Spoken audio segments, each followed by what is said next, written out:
On va tout de suite commencer par la première partie qui s'intitule La crise de l'euro pointe les lacunes de l'Union européenne. Alors la première question, c'est est-ce que l'euro ne serait pas le prisonnier de la finance? Parce que pour résoudre la crise, on s'est surtout attelé à rembourser la dette au lieu par exemple de résorber le chômage ou de diminuer l'inflation. Alors pour vous, est-ce que l'euro n'est pas finalement un prisonnier de la finance? Alors, c'est pas l'euro qui est le prisonnier de la finance, ce sont les États endettés qui sont prisonniers de leurs banquiers ou de leurs bailleurs de fonds.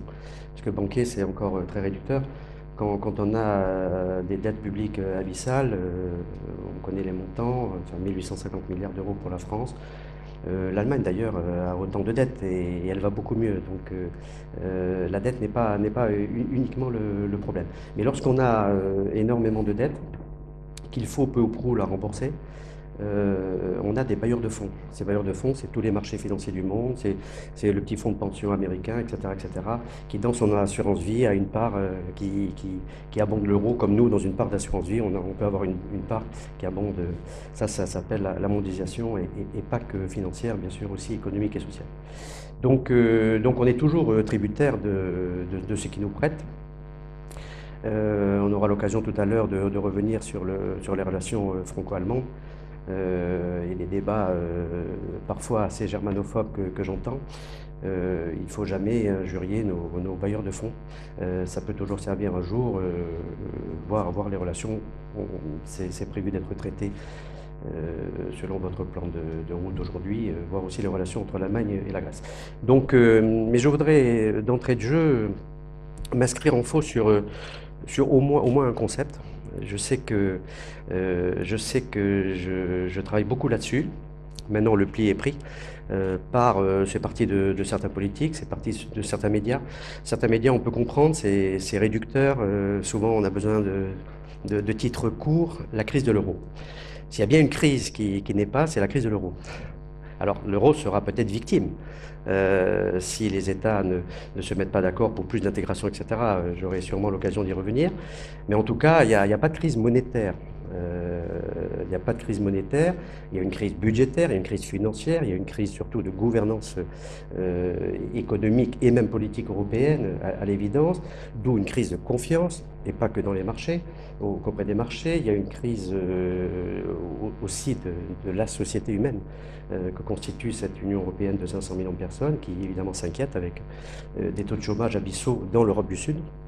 J'y reviendrai aussi, mais s'il y en a bien un qui est une monnaie solide et en peu de temps, en 14 ans, l'euro est devenu la deuxième monnaie du monde avec 27% des réserves mondiales de change. Ça veut dire que si en Europe et dans certains pays, l'euro est ce que j'appelle le mal-aimé, depuis le départ,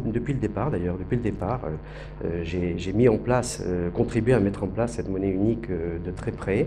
Dès le début, l'euro devait donner de l'urticaire parce que l'alliage, le cupro-nickel pouvait avoir des dégâts sur les pots. Dès le début, l'euro devait être la monnaie la plus contrefaite au monde. Résultat des courses, on est à 85 milliards de billets émis au bout de 14 ans et 85 milliards de pièces émises et 14 milliards de billets émis. Et on est à 606 000, c'est les dernières statistiques officielles, à moins qu'elles soient manipulées, celles-là aussi. On est à 606 000 billets, principalement le billet de 50 euros, contrefaits par rapport au dollar, où on estime à un cinquième le nombre de billets dollars faux, ce qui n'empêche pas d'ailleurs qu'ils transitent, et sur le plan commercial d'ailleurs. Et ce, sur toutes les surfaces du globe. Donc en 14 ans, la performance de l'euro est redoutable puisque, tout simplement, les pays émergents, on aura l'occasion d'y revenir, à force de dire qu'ils sont émergents d'ailleurs, il faudra finir par avouer qu'ils ont émergé, raffolent de l'euro, mais pas du tout pour nos beaux yeux, par européanisme achevé, simplement parce qu'ils veulent diversifier. Il y a des raisons à la fois géopolitiques et à la fois économiques. Ils veulent diversifier leur monnaie et ne pas être dépendant que d'une seule monnaie qui a régi le monde jusqu'à la fin des accords de Bretton Woods, c'est-à-dire le dollar était la référence absolue par rapport à l'or, et même les monnaies européennes gravitaient autour du dollar avec des taux de parité. Je ne sais pas si à l'époque on pouvait parler de souveraineté monétaire. Donc l'euro n'est pas en crise. Maintenant, si évidemment l'Europe devait se déliter complètement, si les Européens ne devaient pas s'entendre, effectivement l'euro pourrait être à terme menacé. Mais l'euro est une réussite exceptionnelle sur le plan technique, sur le plan monétaire, et même quand même peu ou prou sur son rôle identitaire. Parce que je voudrais aussi finir par là et passer la parole à mon contradicteur, à savoir que l'euro, je vais le dire tout de suite parce que j'aurai peut-être pas le temps après, contrairement à tout ce qu'on pense, l'euro n'est pas qu'une question monétaire, justement, ou technique, ou technocratique. C'est avant tout un projet politique. Et pourquoi c'est un projet politique? Pour deux choses, justement, comme un des ciments fédérateurs entre les peuples. Avoir les mêmes pièces et billets, 325 millions d'Européens, c'est quelque chose quand même d'important. Au-delà du fait qu'il n'y a plus de coûts de transaction de change, qu'il n'y a plus de frais de change, qu'il n'y a plus de dévaluation dite compétitive absurde. Chaque fois que vous aviez une dévaluation, le franc a connu 10 dévaluations entre 49 et 99. Chaque fois que vous avez une dévaluation, c'est un appauvrissement des populations, puisque vos dettes et vos importations d'énergie sont plus chères, puisque votre monnaie est plus faible, c'est quand même facile à comprendre. Donc l'euro est avant tout un projet sociétal, un projet politique, avant même que d'être un projet technique. Mais on aura peut-être le temps d'y revenir.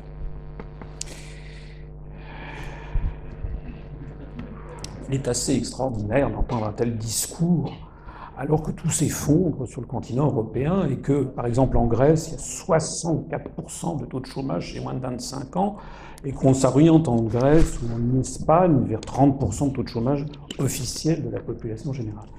Je voudrais revenir dans un premier temps sur ce que vous avez dit, vous, mademoiselle. D'emblée, je ne suis pas d'accord avec une présentation que vous avez faite quand vous avez dit on a fait l'Europe pour faire la paix. Ça, c'est ce qu'on raconte aux enfants des écoles, c'est ce qu'on m'a raconté, c'est ce qu'on raconte depuis le berceau. Mais c'est pas ça. La réalité, c'est que ce sont les États-Unis d'Amérique qui en ont décidé ainsi, à la fin de la Seconde Guerre mondiale, suite aux conférences de Téhéran de 1943, de Yalta de 1944 et de Potsdam de 1945, de partage de l'Europe avec Staline. Staline d'un côté, Roosevelt de l'autre, se partageant le continent européen.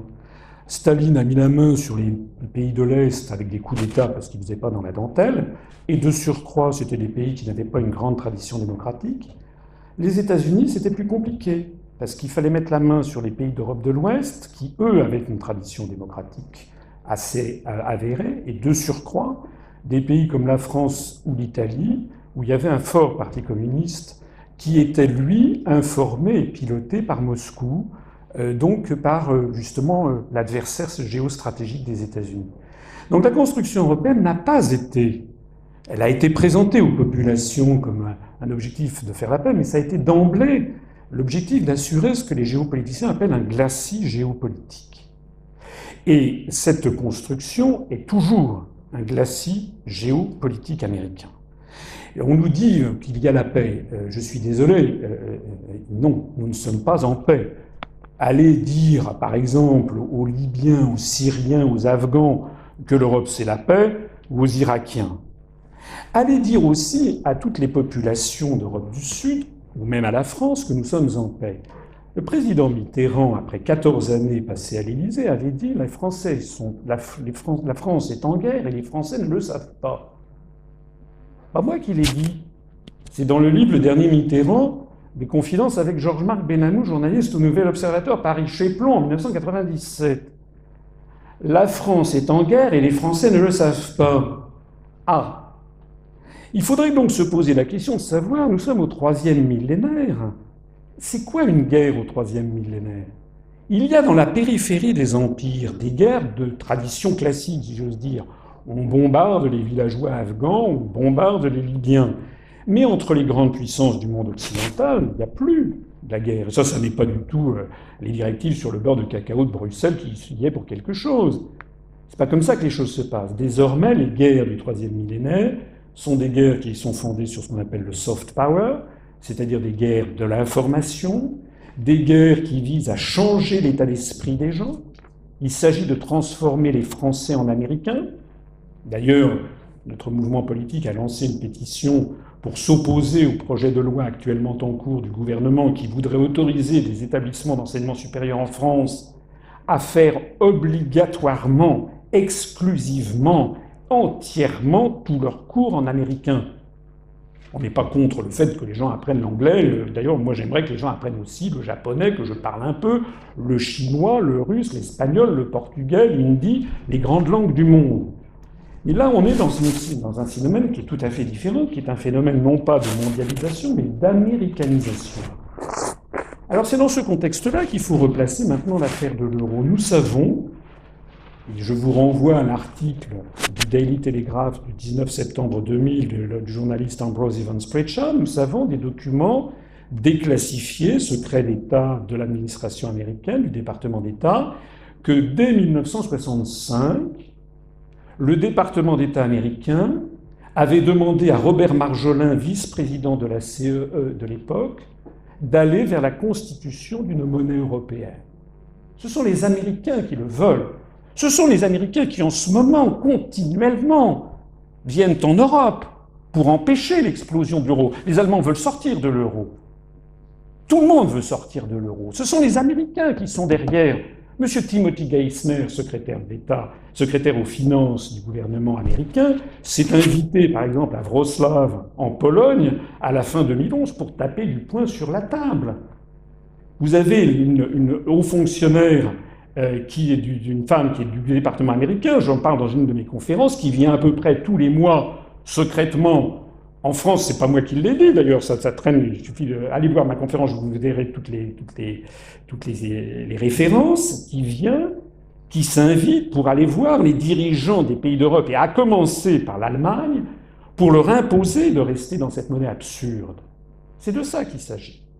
Donc on ne peut pas parler de l'euro comme ça en l'air, en faisant abstraction des grandes puissances qui sont derrière. Et pourquoi les Américains veulent-ils l'euro? Parce qu'ils savent que si l'euro explose, et l'euro explosera de toute façon, comme toutes les monnaies plurinationales de l'histoire ont toujours explosé, je l'explique dans une autre de mes conférences, les États-Unis savent qu'à ce moment-là, c'est tout le projet européen, comme on dit, c'est-à-dire toute cette manœuvre géopolitique de vassalisation du continent qui va se désagréger. C'est d'ailleurs visible à l'œil nu. Quand j'ai créé ce mouvement politique il y a 6 ans, les gens disaient « il a fumé la moquette » parce que le discours que je tenais paraissait tellement extraordinaire, tellement contraire à ce que l'on entendait que les gens disaient « c'est pas possible ». Sauf que le temps a passé. Le temps a passé, et je suis désolé pour mon contradicteur, mais vous savez que vous avez pu noter qu'il y a quelques jours, M. Nigel Lawson, le chancelier de l'échiquier du temps de Mme Thatcher, ministre des Finances, il a dit qu'il fallait que le Royaume-Uni sorte de l'Union européenne. Vous savez peut-être que l'IAF, l'association des banquiers mondiaux, qui est à Washington, a dit il n'y a pas d'autre solution, il faut que Chypre sorte de l'euro. Vous savez que M. Oscar Lafontaine, qui a été président du SPD en Allemagne, a dit qu'il fallait sortir de l'euro. Vous savez qu'en Allemagne, toute la technostructure, l'équivalent du MEDEF, veut sortir de l'euro. Donc ça n'est plus François Asselineau tout seul qui vaticine dans son coin, c'est que les événements confirment ce que je dis. En revanche, ils infirment l'idée que l'euro serait un succès. Oui, c'est un succès technique. C'est un succès technique d'apparence. Mais d'abord, les gens ne savent pas comment fonctionne l'euro. L'euro n'est pas une monnaie unique, contrairement à ce que l'on dit. L'euro est une monnaie, c'est pas tout à fait non plus une monnaie commune. Pour être très précis dans la définition, c'est une collection de monnaies nationales homonymes. C'est-à-dire que la France a toujours sa monnaie nationale. Quand vous avez 100 000 euros, 10 000 euros, 1 000 euros, 50 euros sur votre compte en banque, ce sont des créances sur la Banque de France. Les Allemands, eux, quand ils ont 50 000 euros ou 5 000 euros sur leur compte en banque, ce sont des créances sur la Bundesbank. Et les Grecs, ce sont des créances sur la Banque de Grèce. Pourquoi il en est ainsi? On aurait pu imaginer un système où on supprima toutes les banques centrales pour ne plus avoir que la BCE. Les Allemands n'en ont pas voulu, ils voulaient quelque chose de facilement réversible. Donc on a conservé toutes les banques centrales nationales dans ce que l'on appelle, allez voir les traités si vous ne me croyez pas, le SEBC, le Système européen de banque centrale. Alors, au début, ça pouvait aller. On avait l'impression d'avoir une monnaie unique. Vous aviez un billet de 20 €, vous allez en Allemagne, vous payez avec 20 €, vous avez le sentiment que c'est la même monnaie. Mais les pièces, d'un point de vue juridique, la circulation fiduciaire est traitée séparément. Mais le problème, c'est qu'à partir de 2006-2007, est commencé à apparaître quelque chose sur lequel mon contradicteur jette un voile pudique, et qui est l'affaire du décalage et de la divergence croissante du système Target 2.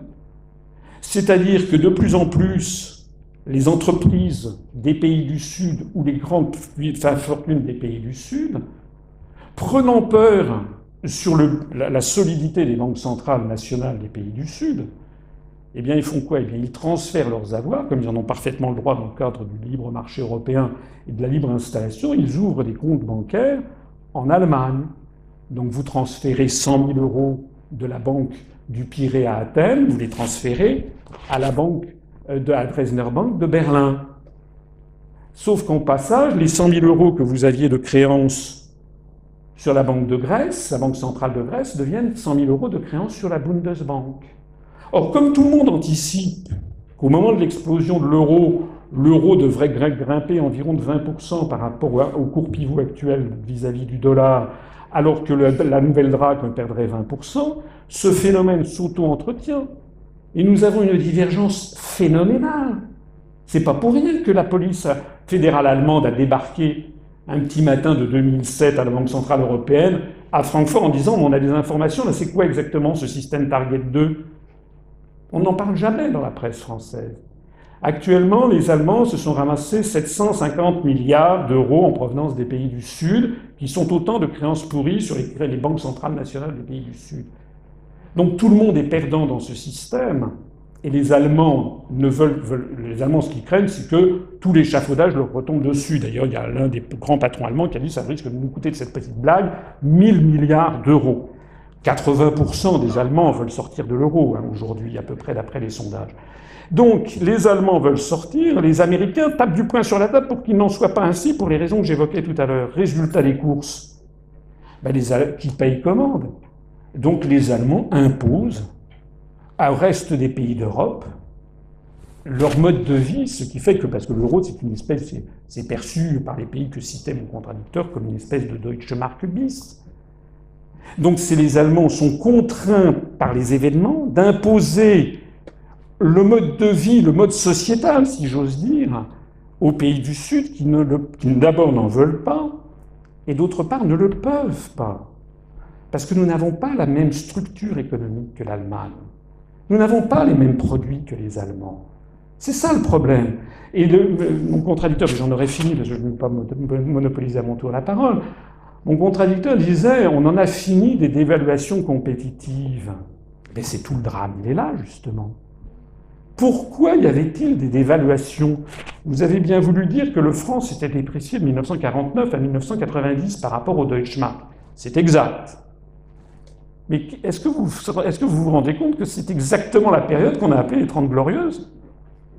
Est-ce que vous vous rendez compte que c'est exactement le moment où la France est le mieux portée? Pour faire simple, il en est d'une monnaie comme d'une classe. Est-ce que tous les élèves sont capables d'être en terminale S et de passer un bac scientifique? La réponse est non. Et si vous voulez, si vous avez des parents abusifs, qui, parce qu'il y avait un frère aîné qui a eu son bac scientifique mention très bien, que tous les enfants de la famille passent et aient le bac mention très bien scientifique, eh bien les parents se casseront le nez. Parce que les individus sont différents les uns des autres, et c'est pareil des États. Une monnaie, et ça c'est un enseignement qu'on trouve dans le premier livre des Maccabées de l'Ancien Testament, une monnaie c'est un peuple et une nation. Et s'il y a des dépréciations entre les monnaies, ça n'est pas pour rien. C'est parce qu'il faut tenir compte des évolutions différentes, des taux de chômage, des taux de lutte sociale, des taux d'inflation induits, de la différence d'évolution des compétitivités, du plus grand ou du moins grand effort de compétitivité, du plus grand ou moins grande capacité à obéir et à avoir une discipline au travail, etc. Tout ceci fait que nous n'avons pas de peuple européen et qu'à chaque peuple doit correspondre sa monnaie. Merci bien pour avoir répondu à cette question relative à la crise de l'euro. Et en parlant d'Allemagne, vous avez fait une belle transition, puisque dorénavant, on va partir sur un second point qu'on avait élaboré, sur un zoom entre deux pays, notamment entre l'Allemagne et la Grèce. On va élaborer probablement les relations franco-allemandes. Et ma première question est relative justement à ce domaine des relations internationales entre la France et l'Allemagne. Aujourd'hui, on voit une France qui est assez divisée sur la question de l'Allemagne, notamment sur les Français qui prônent une doctrine un peu germanophile et d'autres germanophobes. Et ma question, elle est simple. Est-ce que finalement cette doctrine germanophile n'est pas finalement le fruit de la crise qui a vu le jour avec l'Europe? Je vais bien pas poursuivre dans ce que je disais à l'instant. Je suis de l'avis de M. Mallegari. Personnellement, je suis préoccupé de la montée en puissance en France d'un sentiment germanophobe. Il se trouve que je connais bien les pays d'Europe. Je suis allé dans pratiquement tous les pays d'Europe, ce qui d'ailleurs me distingue de la plupart des européistes, qui sont pour l'Europe à condition de ne pas sortir du périphérique parisien. Et je vois que des gens, il est assez fascinant de voir des gens comme M. Mélenchon, par exemple, qui sont là, et il n'est pas le seul, à se dire grands Européens devant l'éternel, mais qui passent leur temps à taper sur les autres peuples. Ils tapent sur les Anglais, ils tapent sur les Allemands, etc. A contrario, vous en avez d'autres qui sont toujours d'avis que les autres ont plus raison que nous, donc ils nous citent l'exemple de l'Allemagne. Il faudrait imiter l'Allemagne, c'est une grande tradition, hein, les Français qui veulent imiter l'Allemagne. Ce que nous disons, c'est que les Allemands sont un peuple différent, qu'il a le droit d'être respecté, mais il est différent de nous. Il est différent des Grecs, d'ailleurs nous sommes aussi différents des Grecs. Et donc à chaque peuple sa monnaie. La folie est de vouloir que les Français aient une monnaie qui soit le Deutschmark. Et les Grecs, c'est une folie encore supérieure que les Grecs aient la même monnaie que les Allemands. C'est ça le problème. Donc jamais vous ne trouverez, par exemple, dans mes propos, d'ailleurs certains s'en sont étonnés en disant « Ah tiens, il défend les Allemands ». Je ne défends pas les Allemands, je dis « Si nous étions à la place des Allemands, nous aurions le même raisonnement que les Allemands ». Voilà, parce qu'ils ont le sentiment d'être les bons élèves et d'être obligés d'avoir un fardeau extraordinaire. Bons élèves d'ailleurs, et quand M. Mallegari dit que la situation en Allemagne est bien, il ne faut pas non plus charrier. Je rappelle quand même qu'en France, par exemple, 55% des Français sont propriétaires de leur logement, 25% seulement en Allemagne. Je rappelle qu'en France, nous avons encore un SMIC, il n'en est rien en Allemagne. Je rappelle que les Allemands, maintenant, de plus en plus, ont des petits boulots où ils sont payés des clopinettes. Nous avons un peuple, par ailleurs, qui est en bérésinat démographique, de telle sorte que, sans doute, en 2040, il y aura plus de Français que d'Allemands, ce qui témoigne, quand un peuple se laisse mourir, c'est-à-dire ne fait plus d'enfants, ça témoigne quand même d'un petit problème psychologique fondamental.